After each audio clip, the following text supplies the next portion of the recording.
Hey there, guitar fanatics. You know, the 1980s were an amazing time to be a young, developing guitarist. You had Eddie Van Halen, Randy Rhoads, and Yngwie Malmsteen all hit the scene, and their incredible playing exploded like a bomb. All of a sudden, it seemed like there were amazing guitarists everywhere, and every hair metal band had a guitar gunslinger that was trying to make their mark on the music world. While there was a crazy amount of groundbreaking lead guitar work happening at the time, one of the hallmarks of the best 80s hair metal were the killer rhythm guitar parts. These riffs were so flippin' fun to listen to and play. Melodic and chock full of cool techniques. And even listening to them now, they kind of stand on their own as little songs within a song. Today, I'm going to take you through one of my favorite riffs by the legendary Vito Bratta and White Lion. And while we're going to be breaking down a rhythm part, don't be surprised if there's a lot of stuff in there that's going to make your lead guitar playing better too. So grab a pointy guitar, fire up your modded Marshall, and let's dig into this epic 80s riff. Here we go.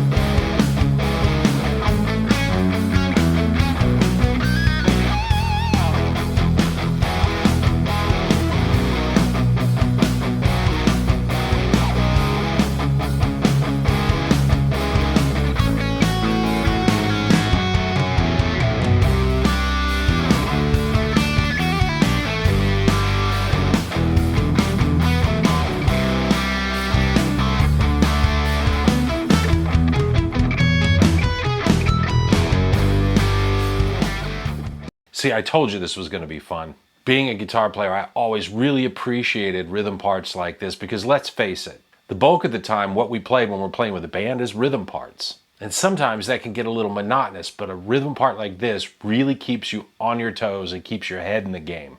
And it's packed with what I would refer to as 80s-isms. So what have we got going on here?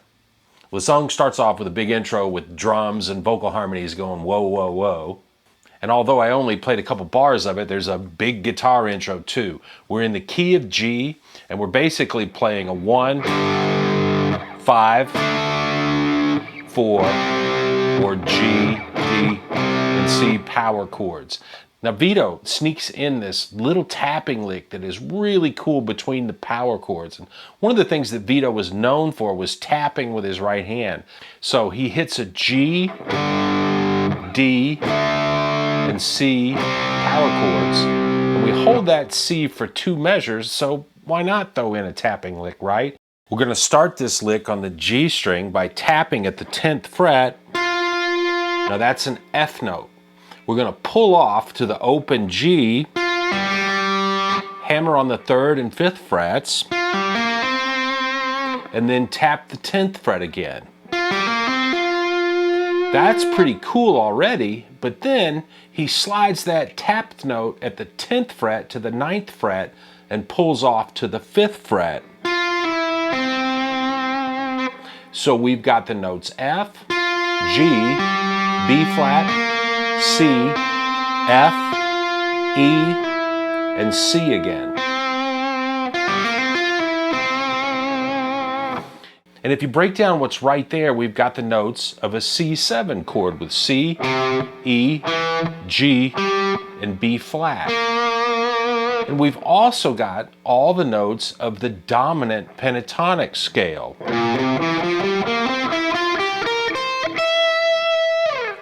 Maybe the 2 most important notes in there are the F and the E, which are the 4th and the major 3rd of C. And we all know that suspended 4th sound, which creates a little bit of natural tension and resolution, and that's been used in a gazillion songs of every possible genre. So this is great already, and then he does it again on the D string. You get the D string ringing by brushing the open D, and then you hammer on to the 3rd and 5th frets, and you tap at the 10th fret. So those are the notes F, G, and C. We'll Of course, we had the D in there too. And we slide our tap note to the B at the 9th fret and pull off to the 5th fret. And the lick on the D string gives us the notes D, F, G, B flat, and C, which contains the note of the G7 chord, the G7 dominant pentatonic, and we get that sus4 resolution to the major third again.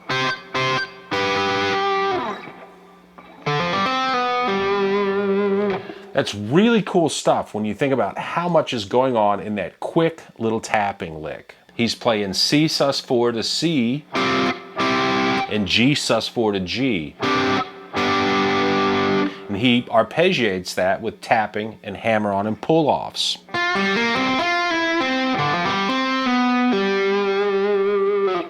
Now that dominant pentatonic scale is one you should learn if you don't know it. What we're doing there is we're taking the minor pentatonic scale and we're making the minor third major.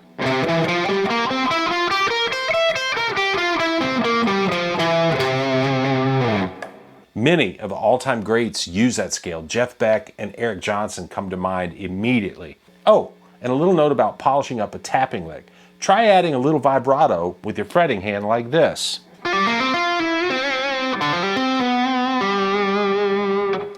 It adds a little organic flavor to the tapping lick and it makes it sound more musical and less like a trick, in my humble opinion anyway. Okay, I told you you'd get stuff to improve your lead playing by studying this riff. And we're still just in the intro. Now let's move on. Now another little note with these simple power chords in the intro. When he plays the D and C chords, he does this little anticipation with the open A string on the and of the 4th beat of the previous measure. Like this.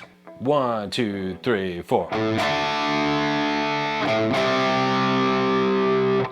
And leading out of the intro, he flips that around and he does an open A on the downbeat and then hits the C power chord. He does that twice and then slides that C up to D and we're ready to start the main verse riff. And we start that off with a key change to E and the familiar chord progression of 1, 5, 6, 4 or E, B, C sharp minor, A. And of course, that's the most used progression in pop and rock music, and we might have even heard it in a riff like this.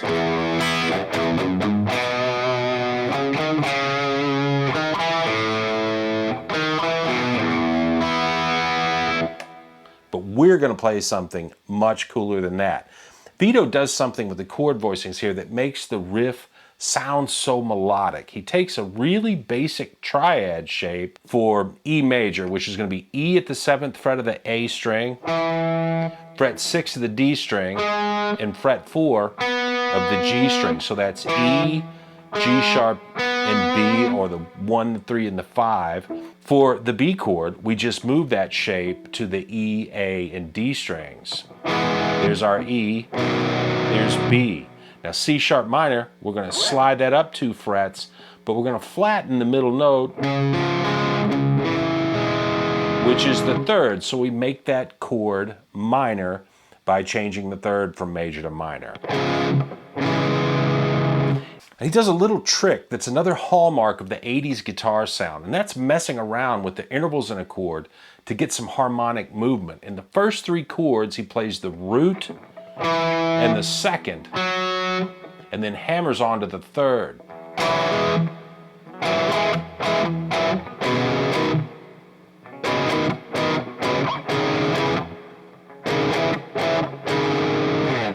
This is just really useful, and that emphasis of the 3rd interval, whether it's major or minor, it makes the riff sound so melodic. Oh, and let's not forget, we got a palm mute and chug on the bass note of each chord. So for the E chord, we're chugging on the open low E.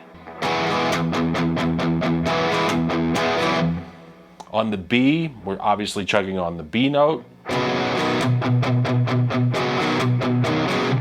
C sharp, chugging on the C sharp note. And you'll notice each time he goes back to the second before transitioning to the next chord. And it's that sus2 sound. It makes you anticipate the chord change. Check this out again.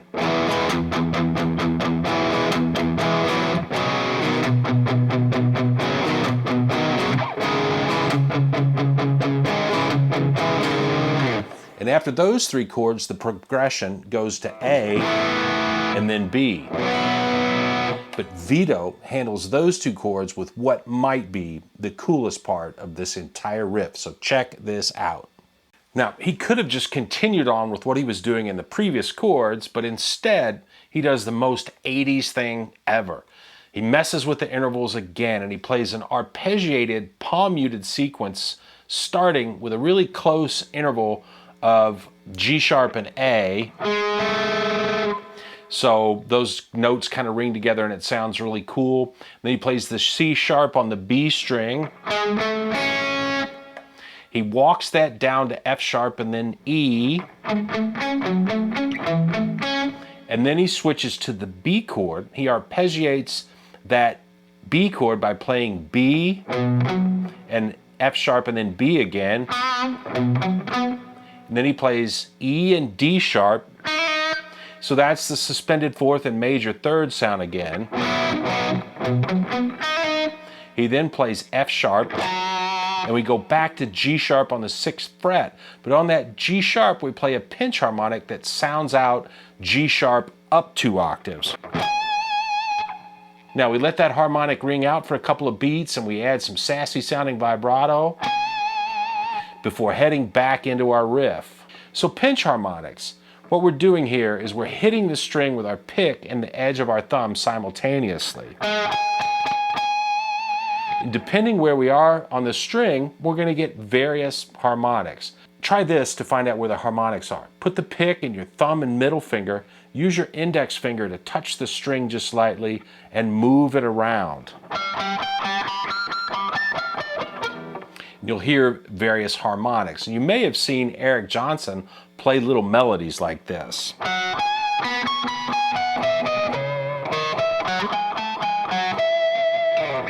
And then once you find the spots, try holding the pick normally. I do choke up on the pick just a little bit. And the idea is to have the edge of your thumb touch the string where your index finger was touching it in the little exercise we just did. So for that G sharp, I know my spot's just right above that middle pickup.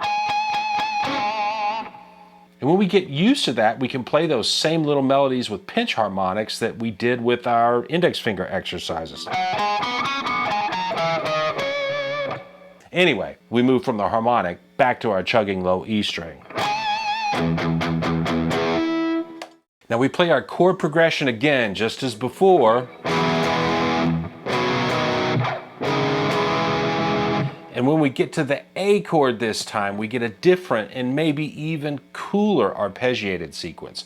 We're going to bar the 2nd fret of the E, B, and G strings with our index finger. We're going to walk down the G string on frets 6, 4, and 2.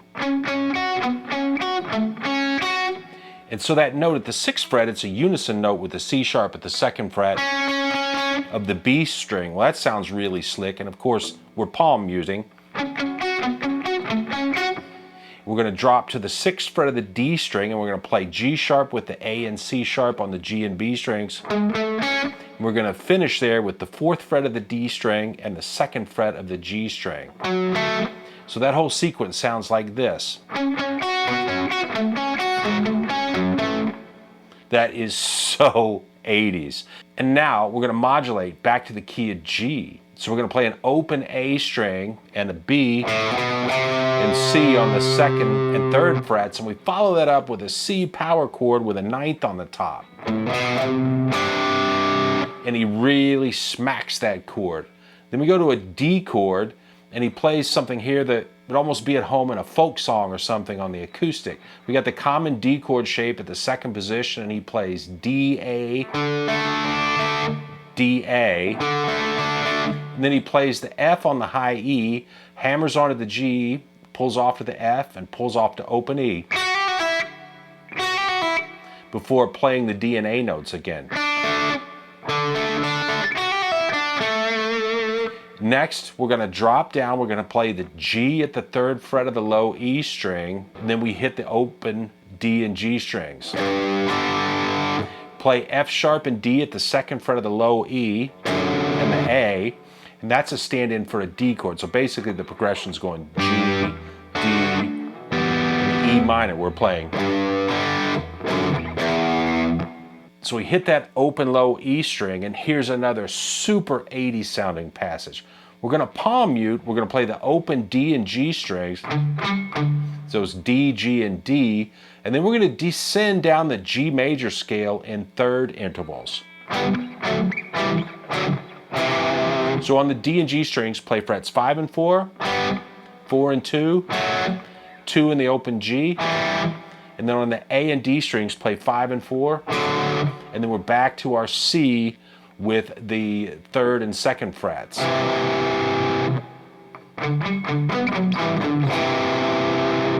So that little passage played in 3rd intervals. This is another great thing for your lead guitar playing and your fretboard knowledge. So if you don't know that, you should be practicing this too. Practice playing through a scale, harmonizing each note in thirds, and we should be able to do it on every string like this. So this is G.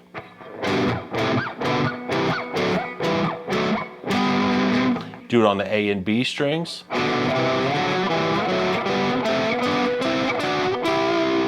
D and G strings.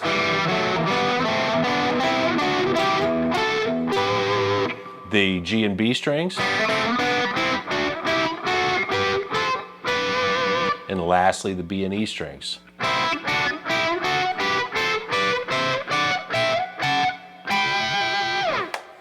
That's another skill. It's great not only for your fretboard knowledge, but for your ear. You need to get to where you're able to really hear those different harmonies and get familiar with it to the point where your ear starts to guide your fingers and you don't have to think about what you're playing. Okay, from there, we play the C add 9 in the open position, followed by the D chord at the 2nd fret. And he just kind of strums those things.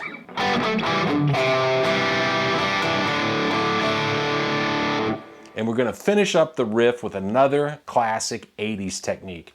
We're going to go up to the E triad at the 9th fret of the D, G, and B strings. And we're going to do more palm muted arpeggiated notes here.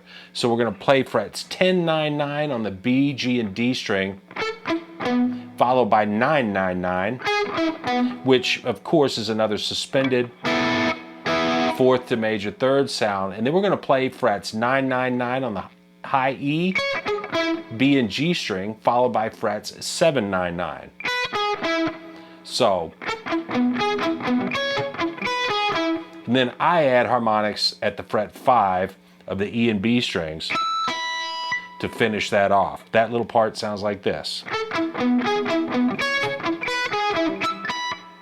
Now from there, he goes into the chorus, which is in G again, by playing open E, F sharp, and then a G power chord. So, pretty awesome. So much fun to play. So let's take inventory here of what happened in that riff and some things you can take from it to practice. Number one, we had that cool tapping lick in the intro. It's cool for a couple of different reasons. Now, first of all, back in the day when most people were tapping, they were playing triplets. But Vito, he outlines these 2 7th chords. And he also had that cool little sliding articulation. Now the tapping lick also had the notes of the dominant pentatonic scale in C and G. This is a great, super useful scale. It sounds awesome in a lot of different situations, so we want to get that under our fingers. Those triad chord voicings, you know, you really need to learn your triads cold all over the fretboard. Learn the shapes on every string set, and you'll start to find chord tones super easily when you play solos.